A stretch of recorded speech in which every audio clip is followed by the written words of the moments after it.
नमस्कार, आप सभी का बहुत बहुत स्वागत है। मैं हूं राजदीप और आज की वीडियो में हम बात करेंगे Su-57 एंड F-35 के बारे में। इन दोनों के बीच आज हम कंपैरिजन करेंगे एंड समझेंगे कि कौन सा फाइटर जेट बेटर है। और अगर आज इंडिया को एक 5th जनरेशन फाइटर जेट लेना है तो फिर इंडिया को कौन सा कंसिडर करना चाहिए, Su-57 या फिर F-35। तो वीडियो में आगे बढ़ने से पहले मैं आप सभी से रिक्वेस्ट करूंगा, आप लोग चैनल को सब्सक्राइब कीजिए, वीडियो को लाइक कीजिए एंड वीडियो को शेयर कीजिए। देखिए, आसमान में दो टॉप फाइटर जेट, एक अपनी छुपके काम करने की कैपेबिलिटी के लिए मशहूर है तो दूसरा अपनी जबरदस्त रफ्तार और फुर्ती के लिए। तो क्या होगा जब अमेरिका का F-35 लाइटिंग 2 और रशिया का Su-57 आमने सामने होंगे? कौन जीतेगा? ये सिर्फ दो प्लेन की लड़ाई नहीं है बल्कि दो अलग अलग फाइटिंग स्टाइल की टक्कर है। एक तरफ है वो जो छिपकर हमला करने के लिए बना है और दूसरी तरफ है वो जो आसमान पर राज करने के लिए बना है। तो कौन किस पर भारी पड़ेगा, चलिए थोड़ा सा एनालाइज करते हैं।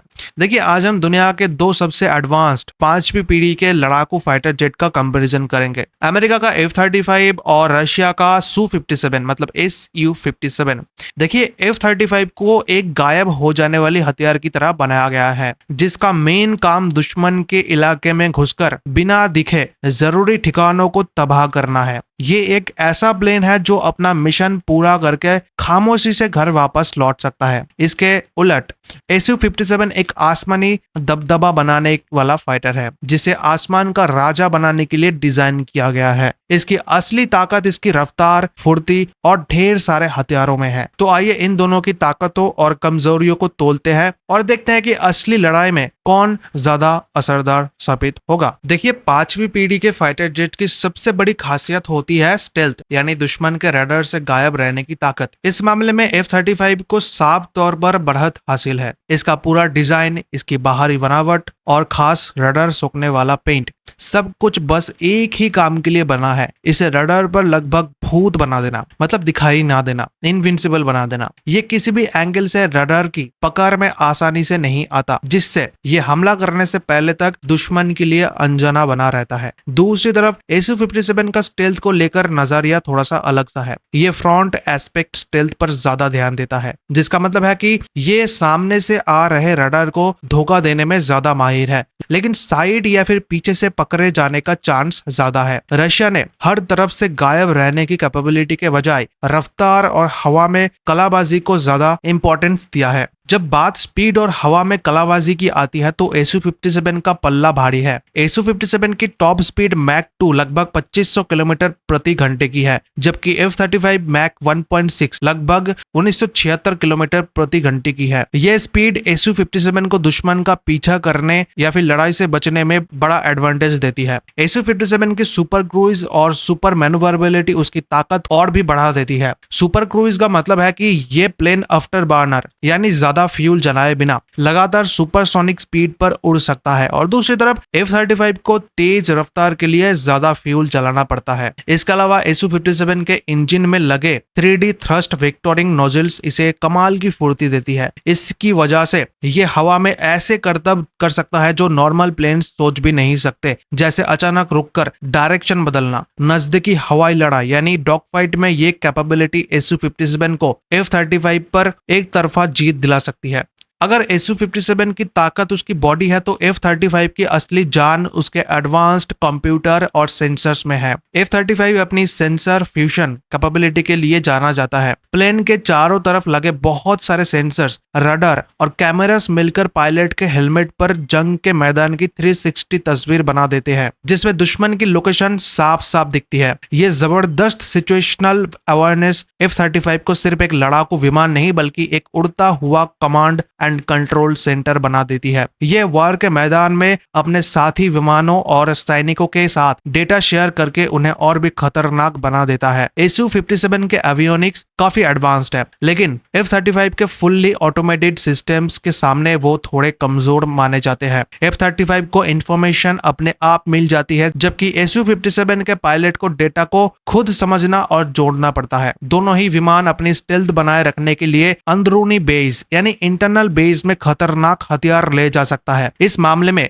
Su-57 लंबी डिस्टेंस मिसाइल से लेज है। ये R-37M जैसे मिसाइल्स कैरी कर सकता है, जिनकी रेंज कुछ रिपोर्ट्स के मुताबिक 400 किलोमीटर तक बताई गई है। ये F-35 की AIM-120 AMRAAM जिसकी इफेक्टिव रेंज आमतौर पर 160 से 180 किलोमीटर मानी जाती है, इससे काफी ज्यादा है। मतलब Su-57 बहुत दूर से ही बड़े टारगेट्स को निशाना बना सकता है। F-35 एक मल्टी रोल प्लेटफॉर्म है जो अलग अलग तरह के हथियार ले सकता है। एयर टू एयर मिसाइल्स के अलावा इसका मेन काम जमीनी ठिकानों पर प्रिसाइज और छुपकर स्ट्राइक करना है। ये इंटरनल बेस और एक्सटर्नल हार्ड पॉइंट्स दोनों पर guided bombs, stand of munitions और एंटी रेडिएशन मिसाइल्स ले जाने में माहिर है, जो इसे ग्राउंड अटैक मिशंस में बहुत असरदार बनाता है। अब आते हैं सबसे जरूरी सवाल, प्राइस टैग पर। F-35 का एक यूनिट का कॉस्ट काफी हाई है, आमतौर पर $80 मिलियन पर एयरफ्रेम माना जाता है, और इसके ऑपरेटिंग और लाइफ साइकिल कॉस्ट भी काफी ज्यादा है। Su-57 की एस्टिमेटेड कॉस्ट कंपैरेटिवली काफी कम बताई गई है।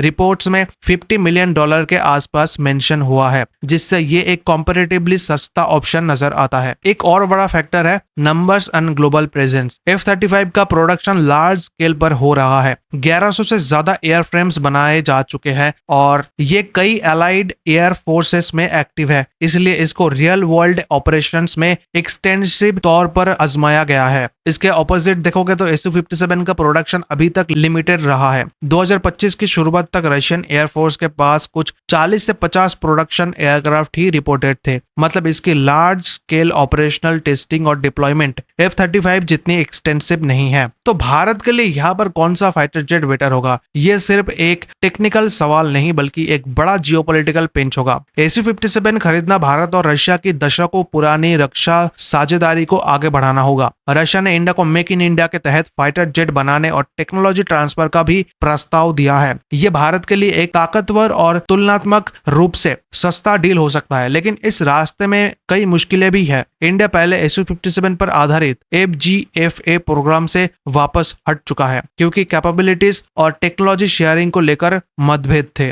इसके अलावा रशिया से बड़ी डिफेंस खरीद पर यूएस का CAATSA कानून के तहत सैंक्शंस का भी खतरा बना रहता है। दूसरी तरफ F-35 खरीदना भारत के लिए एक स्ट्रेटेजिक जंप होगी। इंडिया को अमेरिका और क्वाड जैसे सहयोगी देशों के और करीब ले जाएगी। इसकी एडवांस्ड स्टेल्थ और नेटवर्क कैपेबिलिटीज इंडियन एयरफोर्स को चाइना और पाकिस्तान के मुकाबले एक बड़ी एज दे सकती है। लेकिन F-35 की डील आसान नहीं है। इसका प्राइस टैग बहुत ही ऊंचा है और ऑपरेटिंग एंड मेंटेनेंस कॉस्ट भी भारी है। साथ ही अमेरिका अपनी टेक्नोलॉजी पर कड़ा कंट्रोल रखता है, जो भारत की स्ट्रेटेजिक ऑटोनॉमी की पॉलिसी से परफेक्टली मैच नहीं करता। और मुझे पता है आप लोग कहोगे क्या क्वाड बोल रहे हो, क्या मतलब अमेरिका के साथ जो भी आज के टाइम पे हो रहा है उसको देखते हुए आप F-35 को थोड़ा सा दूर ही रखोगे। लेकिन देखिए ये जो सब कुछ हो रहा है ये परमानेंट नहीं है। ट्रम्प के जाने के बाद फिर से देखोगे सब कुछ नॉर्मलाइज होना शुरू हो जाएगा। भारत अपना एमका पे काम कर रहा है, इसलिए अभी के टाइम पे हमें एक टेम्पोररी सोल्यूशन चाहिए कि अगर चाइना पाकिस्तान को